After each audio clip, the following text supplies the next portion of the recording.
Selanjutnya di dalam berita ke-42 ini mengenai proses hayat melalui mati dan bangkit untuk pelipat gandaan.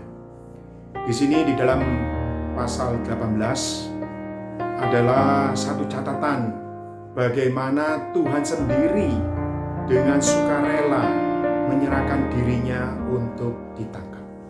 Saudari, catatan Injil Yohanes sangat khusus. Kenapa? Karena Injil Yohanes menceritakan bagaimana Yesus yang adalah Allah sendiri datang sebagai hayat untuk pembangunan.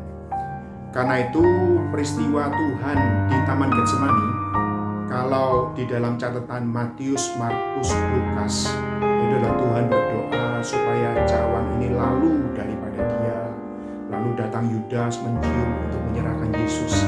Tapi catatan Injil Yohanes tidak seperti itu. Injil Yohanes menekankan pasal 18 bahwa Yesus sendiri datang.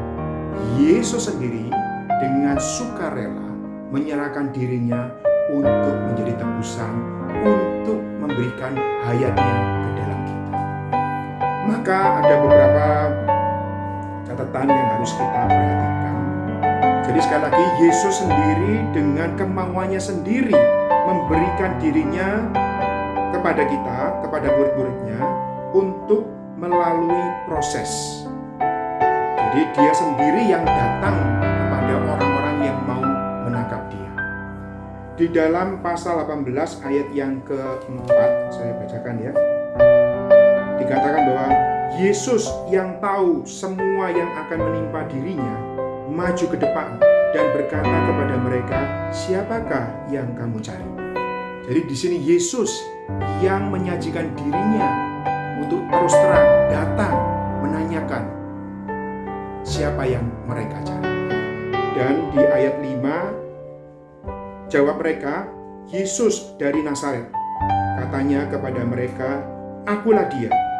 Yudas yang mengkhianati dia berdiri juga di situ bersama-sama mereka. Ayat 6, ketika ia berkata kepada mereka, "Akulah dia," mundurlah mereka dan jatuh ke tanah. Puji Tuhan, inilah Tuhan Yesus kita di dalam Injil Yohanes. Dia adalah Allah. Dia mendatangi manusia. Dia mau menyerahkan dirinya kepada manusia. Dia tidak takut, dia tidak cemas. Saat prajurit mendengarkan Tuhan mengatakan, "Akulah dia," mereka mundur dan jatuh ke tanah. Ini artinya apa, saudara? Tuhan mengatakan, "Akulah dia." Kata "akulah dia" ini bahasa asli mengacu pada Jehovah. Ini menunjuk satu hal, Yesus adalah Allah itu sendiri. Yesus adalah Jehovah.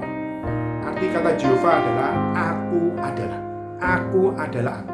Dia adalah Sang Adalah. Saudara-saudari, dikatakan selanjutnya di sini bahwa Yesus juga melindungi murid-muridnya.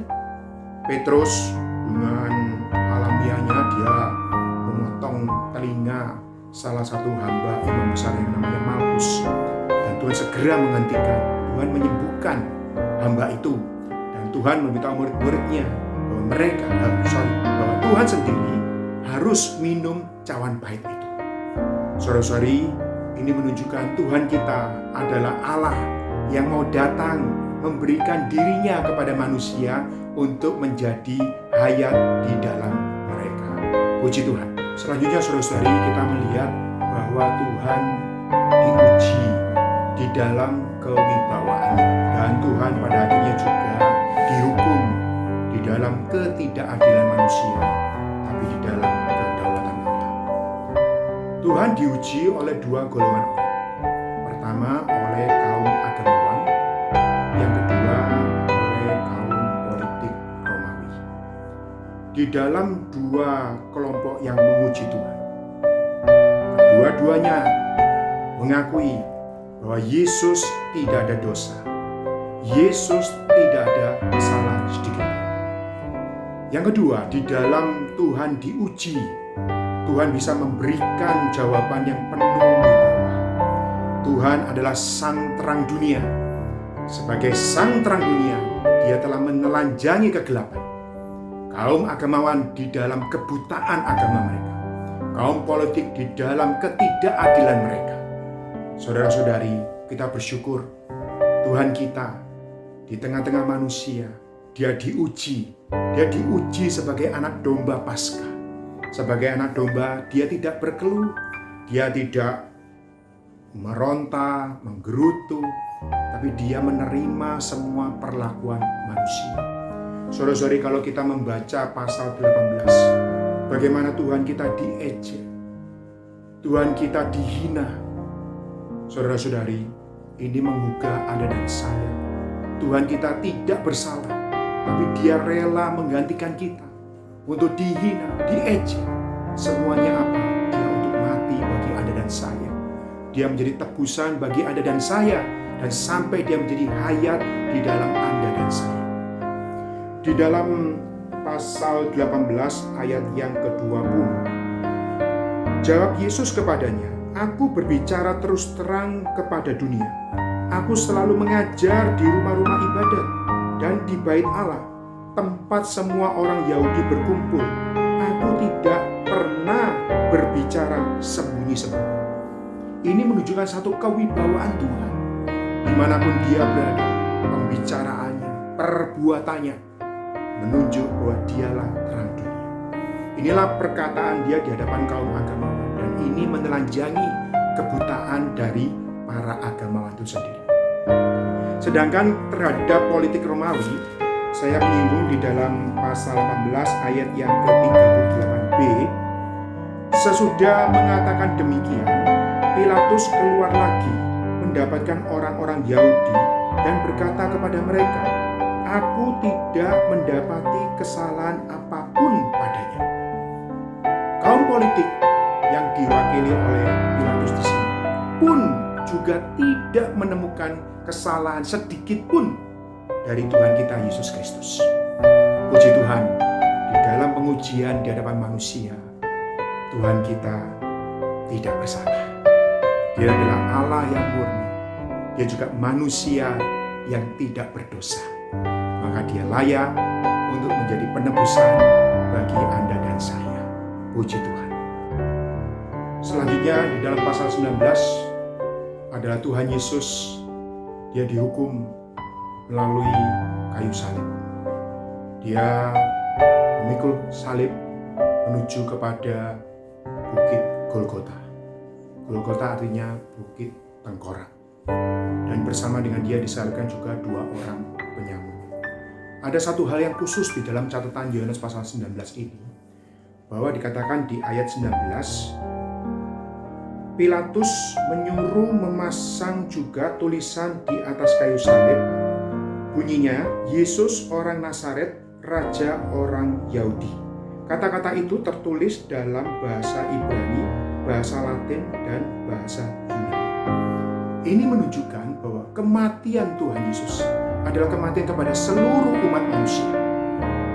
Bahasa Ibrani mengacu kepada agama kaum Yahudi. Bahasa Latin mengacu kepada politik Roma. Ini mengacu kepada bangsa-bangsa dunia. Dan bahasa Yunani mengacu pada budaya. Seluruh umat manusia boleh katakan tercakup di dalam tiga kelompok ini. Karena itu kematian Yesus adalah kematian yang almuri. Selanjutnya, saudara-saudari, yang perlu kita perhatikan adalah bagaimana perkataan Tuhan di atas kayu salib. Di catatan Yohanes ada tiga perkataan Tuhan yang Tuhan katakan.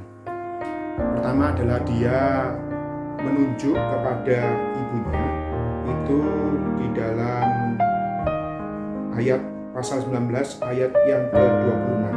Ketika Yesus melihat ibunya dan murid yang dikasihinya di sampingnya, berkatalah ia kepada ibunya, "Ibu, inilah anakmu."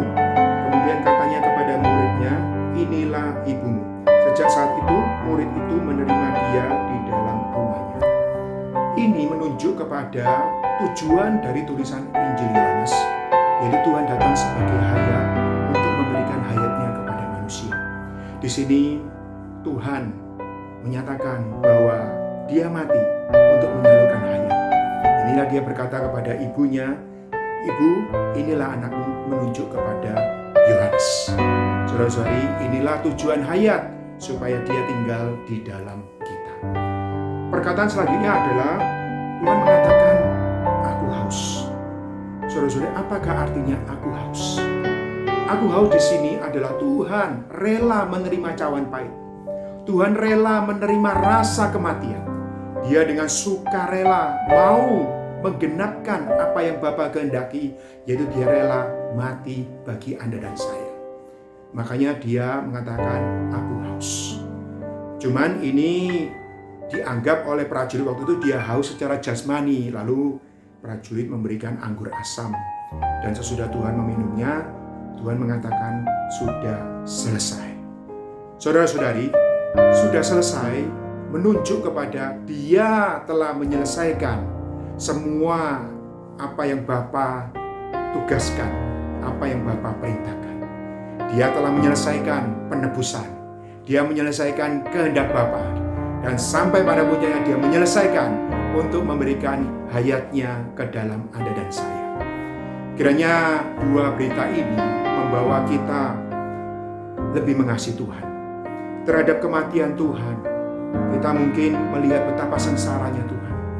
Tetapi kita bukan hanya melihat penderitaan Tuhan, kita bukan hanya melihat kesengsaraan Tuhan, tapi Anda dan saya perlu lebih banyak mengucap syukur. Hari ini kita telah menjadi umat yang diselamatkan. Maka baik-baiklah kita datang kepada Tuhan. Kita mempersembahkan roh, jiwa, tubuh kita kepada Tuhan. Baik-baiklah kita mengasihi Dia. Baik-baiklah kita tinggal di dalam hidup gereja. Baik-baiklah kita terbangun bersama untuk menjadi ekspresinya yang mulia. Semoga Tuhan memberkati kita semua melalui pelajaran ayat ini.